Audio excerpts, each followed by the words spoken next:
விஜய் அவர்கள் வந்து கரூர் மக்களை சந்திக்க போறாரு அப்படின்னு நம்ம வந்து நிறைய நியூஸ் பார்த்தோம். அது வந்து கரூர்லையா அப்படி இல்லை சென்னையிலையா அப்படின்னு. ஏன்னா வந்து விஜய் அவர்கள் ஏன் கரூருக்கு போல அங்கிருந்தே ஏன் வந்தாரு அப்படின்ற ஒரு கொஸ்டின் தான் இப்போ வந்து வேற விஷயத்தெல்லாம் பற்றி பேசாம இந்த ஒரு விஷயத்த ஏன் அவர் வந்து அங்கே போல, ஏன் அவர் வந்து சம்பத்தானி ஏன் போனார் அப்படின்ற நிறைய கொஸ்டின் வந்து இது வந்து கோர்ட்டில் கேட்டாங்க.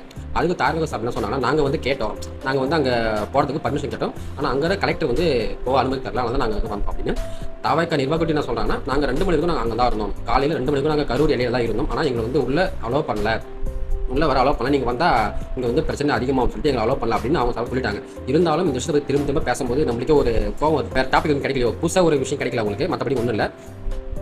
அதாவது இது வந்து சரியா தப்பா அப்படின்னு கேட்டால் எனக்கு தெரிஞ்சு இது ஒரு சில பேர் சொல்கிறாங்கன்னா, இது வந்து விஜய் வந்து கரூர் போயிருக்காங்க, அது ஒரு முக்கியமான ஆளை பிரிஞ்சு தவிக்கிறாங்கன்னா நம்ம அங்கே போய் அவங்களுக்குள்ள ஆள் தான் நிற்கணும். அதை சார் என்ன சொல்கிறாங்கன்னா, அங்கே போனால் அங்கே வந்து எங்களுக்கு மண்டபம் தரல, எந்த பர்மிஷன் கொடுக்க மாட்டாங்க, காலேஜில் பர்மிஷன் கொடுக்க மாட்டாங்க தாங்க, கொடுக்க மாட்டாங்க. எப்படி கொடுப்பாங்க சொல்லுங்கள்? அதுதான் ஒரு ஆளுங்கட்சியோட அழுத்தம், கொடுக்க மாட்டாங்க தான். நிறைய பிரச்சனை வரணும். ஒரு அரசியல்னா பிரச்சனை வராமல் நம்ம அரசியல் பண்ண முடியாது. இதெல்லாம் நீங்கள் கவனத்தில் கொண்டு தான் அரசியல் உள்ள வந்திருக்கணும். அதான் நீங்கள் வந்திருப்பீங்க.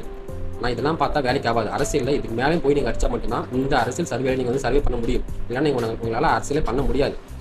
இதெல்லாம் பார்க்கக்கூடாது. நம்ம இறங்கி அடித்தா மட்டும்தான் ஓகேடா, நம்ம எவ்வளோ அடித்தாலும் திரும்பி வராங்க பாருங்க அப்படின்ற ஒரு எண்ணம் வந்து ஆப்போசிட் பார்ட்டிக்கு ஏற்படும். அப்படி தான் பண்ணணும். தவிர இந்த விஷயத்தை பற்றி இதே மாதிரி தான் பேசுகிறாங்க. ஒரு சார்பு என்ன சொல்கிறாங்கன்னா, இல்லை விஜய் பண்ணது கரெக்ட் தான், இப்போ அங்கே போய்ட்டு ஆனால் திரும்பி ஒரு கூட்டம் கொடுக்கும், திரும்பி என்ன பிரச்சனை வரும், அதனால் விஜய் செய்யுது கரெக்டு அப்படின்னு இன்னொரு பக்கம் சொல்கிறாங்க. நீங்கள் என்ன நினைக்கிறீங்கன்னா கமர்ஷியல் கவனம் பண்ணுங்க. விஜய் வந்து கரூர் போயிருக்கணுமா, அல்லது இப்போ வந்து விஜய் சென்னையில் வந்து 40 குடும்பங்கள் சந்திக்க போகிறார் இல்லையா, அதுவும் கரெக்டாக இல்லையான்னு எனக்கு தெரியல. பட் இருந்தாலும் உங்களுக்கு இருந்தால் கமர்ஷியலாக கவனம் பண்ணுங்கள்.